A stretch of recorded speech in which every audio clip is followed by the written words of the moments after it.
Hey everyone, in today's quick tutorial, I'll show you how to safely delete cache files on your Mac to free up space and boost performance.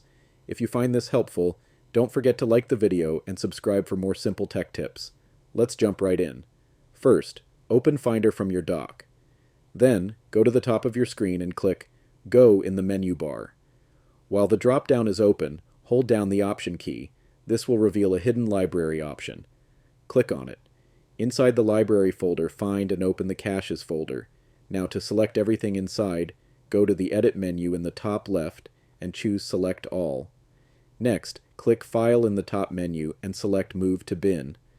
This will send all the cache files to your trash. To permanently delete them, right-click on the trash icon in your dock or tap with 2 fingers and select Empty Trash. Confirm the action when prompted, and that's it. You've just cleared your Mac's cache the safe way. Thanks for watching, and I'll see you in the next video.